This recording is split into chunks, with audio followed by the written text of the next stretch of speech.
Hello there, my friend.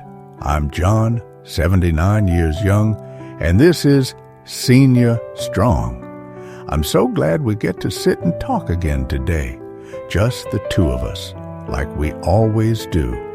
If you're listening while sipping tea or just sitting quietly in your favorite chair, I want to thank you for joining me.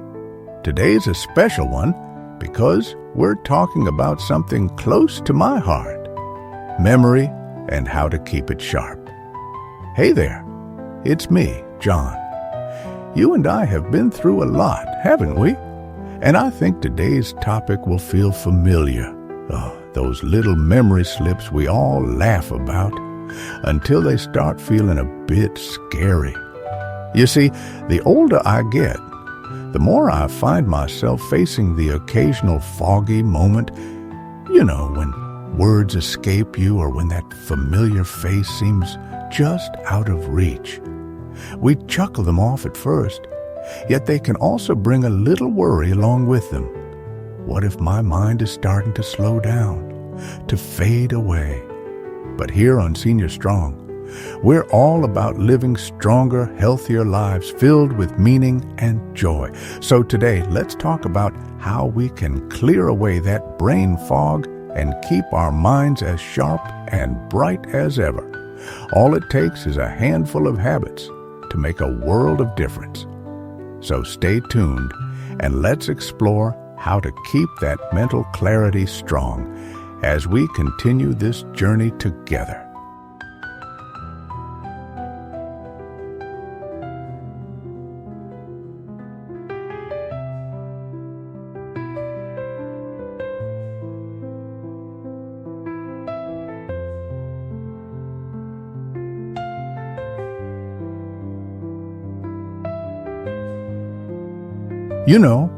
I've had my fair share of those foggy moments. There was this one time, not too long ago, where I spent a good 45 minutes looking for my glasses. Now, I know what you're thinking. Classic story, right? Well, the part that makes me chuckle now is they were on my head the whole time. Now, I've got to tell you, once I realized it, I laughed. Oh, did I laugh? But once the laughter settled, I found myself wiping away a tear. It struck me then, more than it ever had before, how the simple act of forgetting led to that sinking feeling. But, that little episode taught me something. It taught me to pay attention to my habits and how they affect my mind. One memory that I'm not so quick to share, but I think you'll understand, is the time I forgot my own daughter's birthday. There she was, just waiting for a call from old Dad. And I completely forgot. The look on her face wasn't one of anger, just surprise and maybe a little hurt. That's when I knew I had to do something about these slips. They weren't just about misplacing things. They were about the connections we treasure, the moments we hold dear. So I started to think, how could I change this? How could I make sure I was present and sharp? It was clear I needed a plan, a way to keep my mind bright, my memories clear, because those little moments are too precious to lose. Let's take a moment for you to relax. Sip on that cup of tea if you've got one, or just ponder my story as we move along.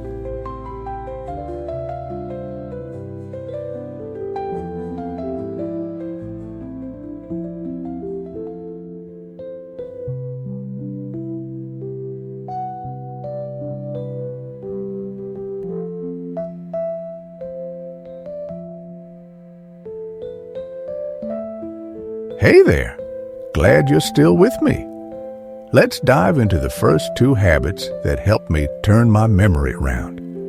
The first habit is to prioritize a nutrient-rich diet. Now, I've always been someone who loves a good meal, but as I got older, I realized what we feed our bodies has a big impact on what happens in our heads too. Omega-3 fatty acids antioxidants, B vitamins. These aren't just words from a science book. They're our allies in keeping the brain in good shape. So I started including more fish like salmon in my meals, added a handful of walnuts here and there. Oh, and I never miss my blueberries with breakfast. These choices, they're like a brain's best friend. It makes me wonder, have you ever noticed how certain foods make you feel more alert or focused? Give it a try. Add some of these brain-boosting foods to your grocery list next time. Now, on to the second habit, engaging in regular physical exercise. Now, before you roll your eyes at me, let me tell you, my knees don't let me run anymore, but that doesn't mean I've given up on moving. A good walk, maybe a bit of Tai Chi or stretches in the morning. These simple actions send a refreshing stream of blood to our brains. Nothing like feeling that gentle breeze on your face, knowing you're doing something kind for yourself. It's invigorating, and it sharpens the old noodle too. So, what do you think? How do you feel after a little bit of movement? It's often said that motion is the lotion, and I find it's true both for the joints and the mind. Let's pause for a brief breath, a moment to ponder these tips and how they might fit into your day.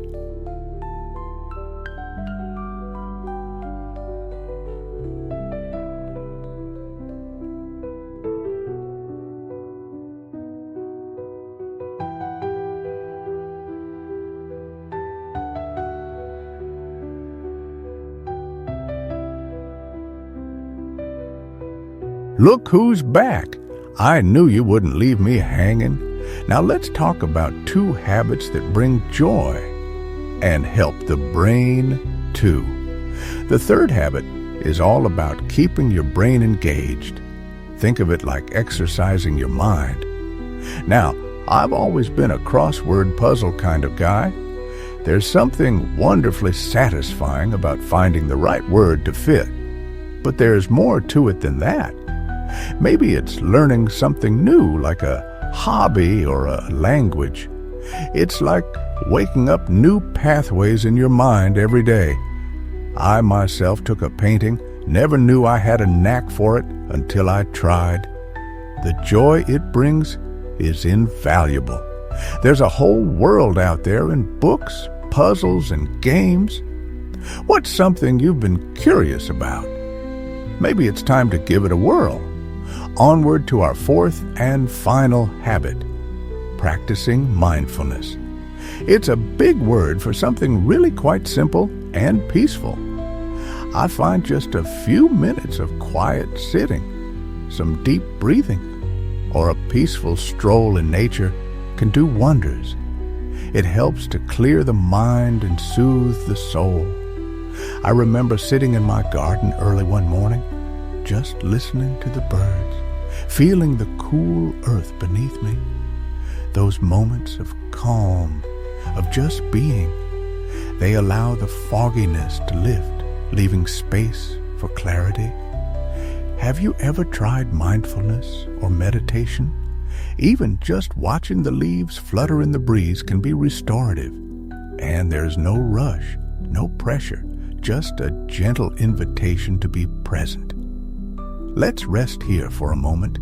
Take this quiet as an opportunity to consider how these habits might find a place in your day-to-day life.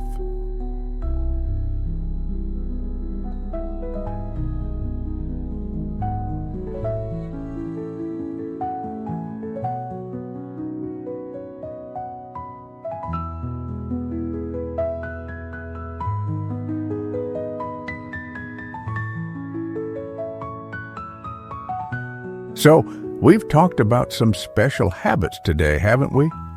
Nourishing our brains with the right foods, keeping our bodies moving, letting our minds dance with new ideas, and inviting peace with mindfulness. What do you think? Which one spoke to you the most? I'd love to hear your thoughts. Feel free to share with me in the comments.